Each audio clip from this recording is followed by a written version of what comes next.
আচলতে আপোনালোকে জানে আমাৰ এইকেইদিনৰ নিৰ্বাচনৰ বতৰ ৰাইজ বৰ অতি উদ্বিগ্ন হৈ আছে আৰু আমি সংবাদ মাধ্যমক এই কাৰণে দিছিলোঁ যে আমাৰ সংবিধানৰ চতুৰ্থ স্তম্ভ আমাৰ এই সাংবাদিকতা বা সংবাদসেৱীসকলে ৰাইজক সত্য তথ্যটো দিয়াটো প্ৰথম আৰু প্ৰধান কৰ্তব্য বুলি আমি ভাবোঁ আৰু এইকেইদিনত মানে বহুত বিভ্ৰান্তিমূলক বাতৰি ওলাইছে যিবোৰ সত্যৰ ওপৰত প্ৰতিষ্ঠিত নহয়।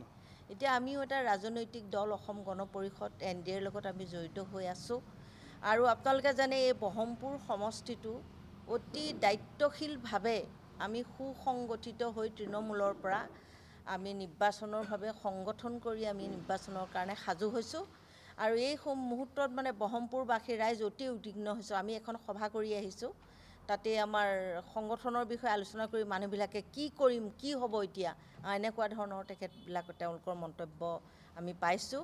গতিকে আমি আপোনালোকক মাতি আনি কথা বতৰা পাতি যাতে কথাটো আপোনালোকক ক'ব খুজিছোঁ, আচলতে অসম গণ পৰিষদ দলৰ পৰা একো তেনেধৰণৰ সিদ্ধান্ত এতিয়ালৈকে সম্পূৰ্ণ হোৱা নাই আৰু দুই এদিনতে চাগে এই সিদ্ধান্ত ৰাইজৰ আগত ক'ব পৰাকৈ হ'ব।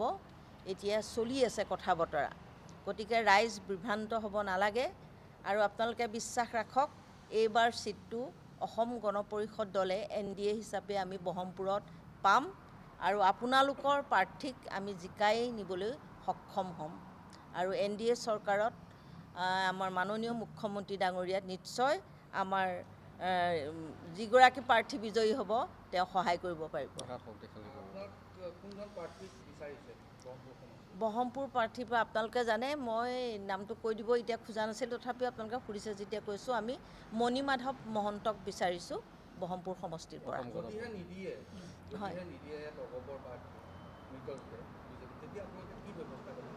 চাওক আমি কথাটো প্ৰথমতে মই আপোনাক কৈছোঁ, প্ৰথমতে আমি ভাল কথাটো ভাবোঁ। আজিৰ তাৰিখত আমি টিকেট পোৱাৰ 100% বুলি নকওঁ, 80%ই আমাৰ সম্ভাৱনা। আমি টিকেট পাম বুলি আমাৰ সম্পূৰ্ণ বিশ্বাস আছে আৰু কথাটো বিবেচনাধীন হৈ আছে। আমাৰ নেতৃত্বই এই বিষয়টো যথেষ্ট গুৰুত্ব আৰোপ কৰিছে, গতিকে আমি নাপাওঁ বুলি ভবা নাই আৰু যদি তেনেকুৱা কিবা ঘটনা ঘটে নিশ্চয় আমি আকৌ আজি যেনেকৈ গোটেই আমাৰ সমষ্টিৰ গোটেই ৰাইজক মাতি একেলগে আমি কথা পাতিছোঁ, তেতিয়াও আমি ৰাইজকো মাতিম আপোনালোককো মাতিম। কাৰণ এই যিখিনি ৰাইজক আমি কথা দি আঞ্চলিকতাবাদৰ পৃষ্ঠভূমি বহমপুৰ আমি ৰক্ষা কৰিম বুলি আমি ৰাইজক কথা দি আমি সুসংগঠিত হৈছিলোঁ, সেই ৰাইজৰ মতামতৰ নিশ্চয় মূল্য আছে আৰু আজিৰ তাৰিখত আপোনালোকক ক'বলৈ সুখী যে বহমপুৰত আমি ভগৱানে কৰিলে বহু ভোটত আমি জিকি যাব পাৰিম।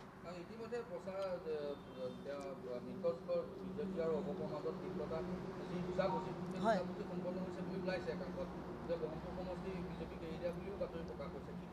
নহয়, সেই কথাটো আমি কৈছিলোঁ পাৰ্টি তাত সেই কথাটো তেনেধৰণে হোৱা নাই, চূড়ান্ত হোৱা নাই।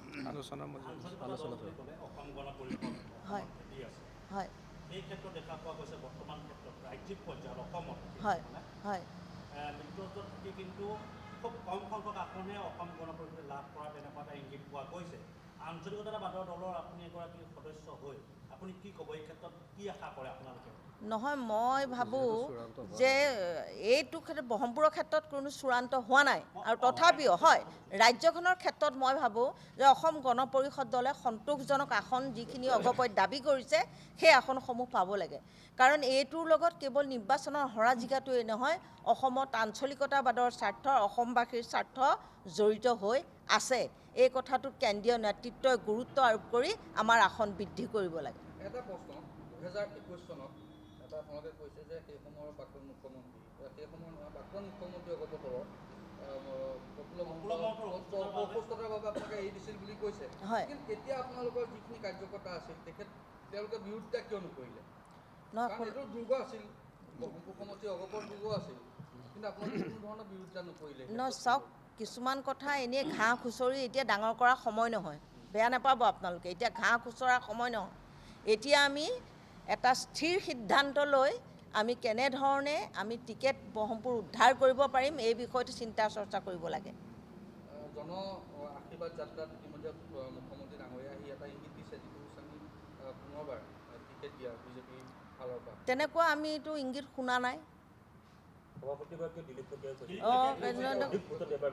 তেনেকুৱা কথা আমাকোতো চাওক আশীৰ্বাদ যাত্ৰা তেওঁলোকে বিজেপিৰ এটা আশীৰ্বাদ যাত্ৰা কৰিছে।